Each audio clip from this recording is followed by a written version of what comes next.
just like that, she's gone. Last week, we knew we were drawing closer to the time that we knew we were going to have to let Stella go. So I organised with my boss to have a couple of days off. Today being Thursday and tomorrow Friday, with the intention of letting her go today. And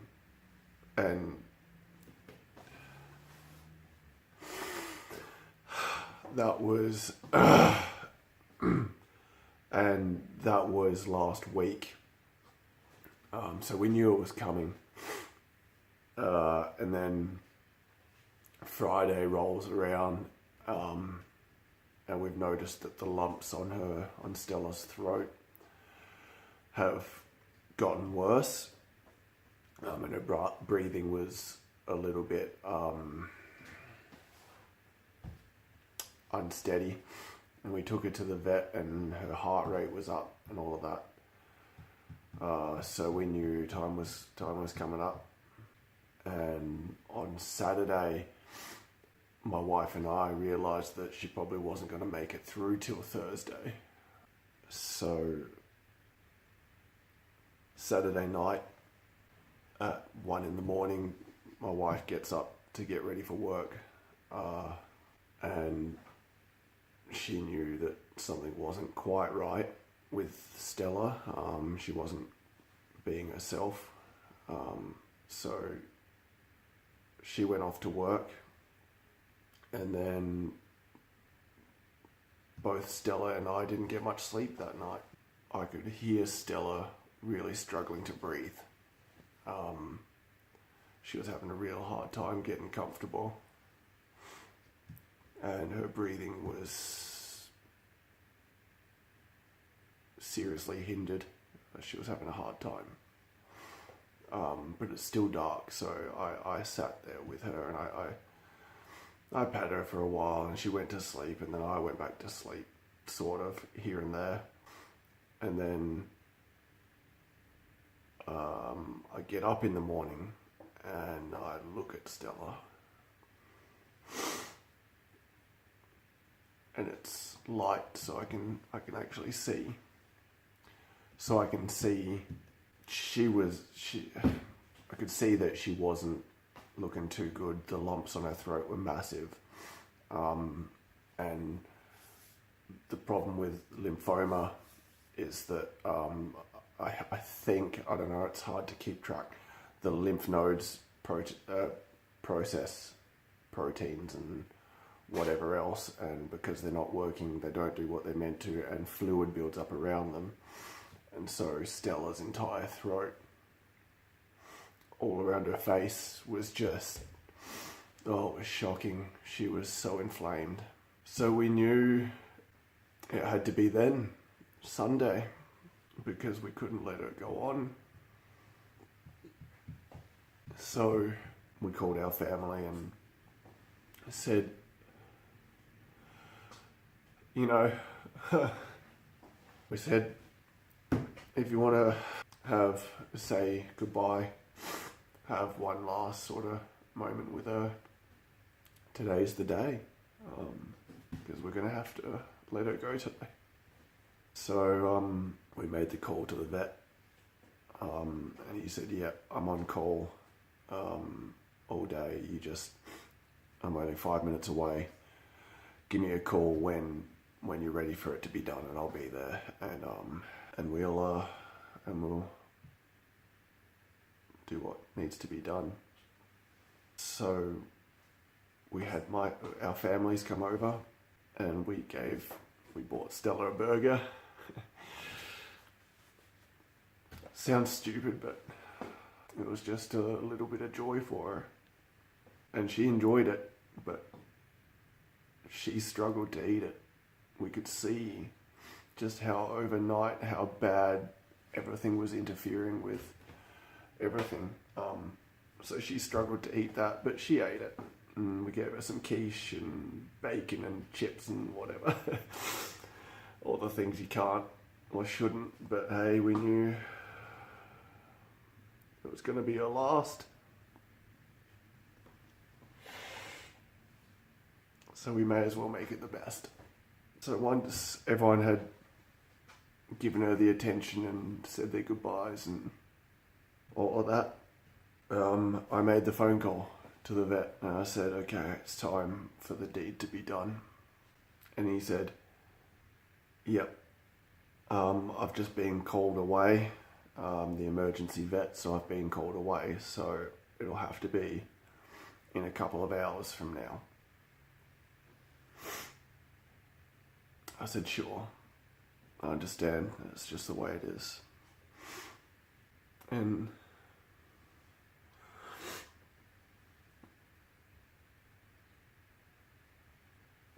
those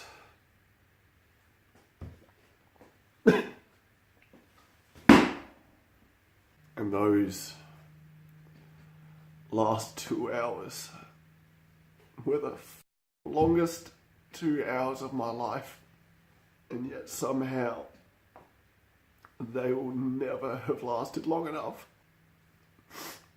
because now she's gone and every day sucks.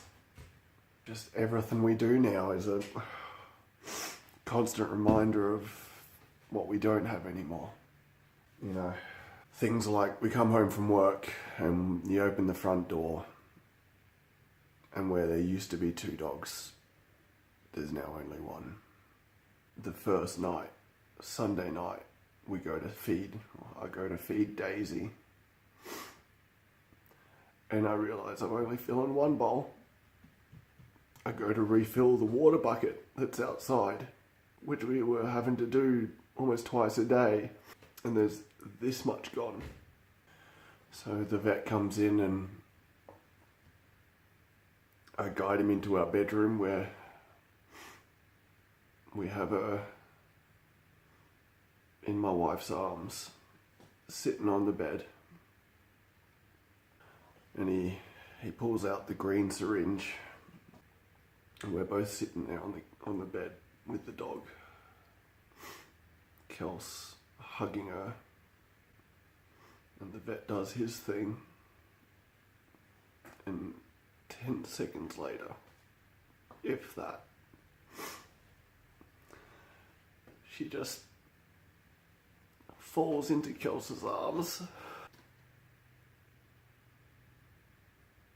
and that's it. Oh, I'm gonna miss her so much. She was such a beautiful soul. She was loyal, cuddly, always just wanted to be around, make you happy. And there's part of me that's really f***ing angry that it would pan out like this, because you have these other yappy fuck ass dog look more like fucking sewer rats than they do dogs. The ones that are super aggressive. You can't trust around kids or around other people, around other dogs, because they're super fucking aggressive. And they get to live for 16, 17 fucking years. And then there's my beautiful dog. And there's my angel who wouldn't hurt a fly. She was so gentle. And she doesn't even get to see her 7th birthday.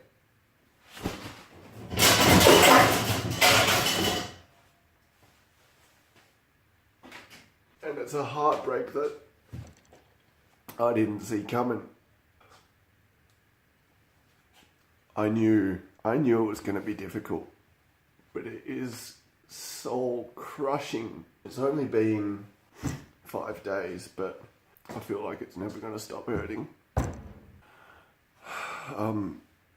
We decided that we wanted to have her sent over the Rainbow Bridge at home in bed, where she's with us who love her, where we could make her as comfortable as possible. We didn't want to take her to the vet, to some clinic, which was nice, but it came at a bit of a cost for me.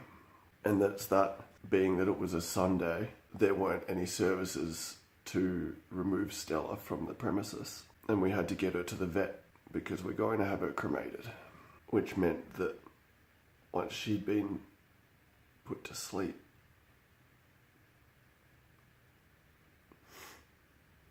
I had to carry her to the car to drive her to the vet. That was difficult. Not physically. I mean, she's heavy. She was heavy.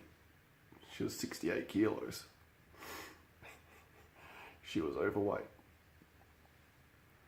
Physically isn't what I'm talking about.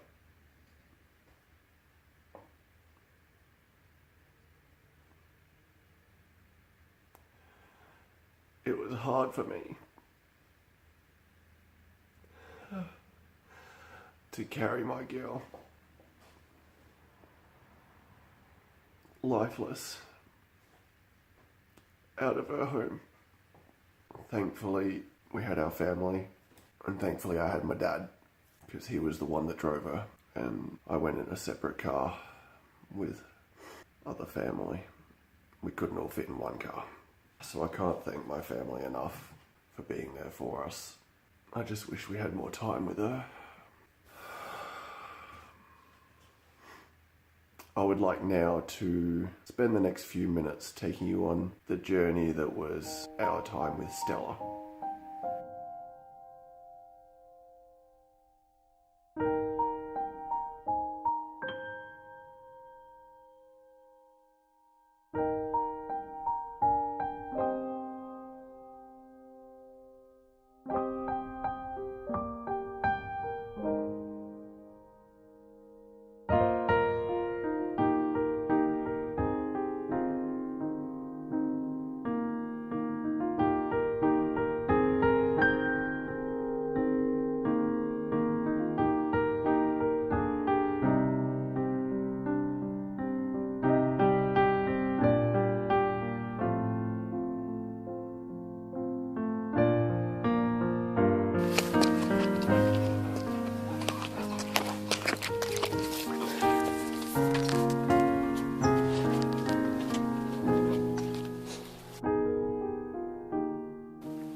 Sit. Good girl. Shake. Good girl. Touch. Good girl. Go on. Go on. Go on. Take it. Good girl.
Go on. Go on.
Careful, Stella. Careful, honey.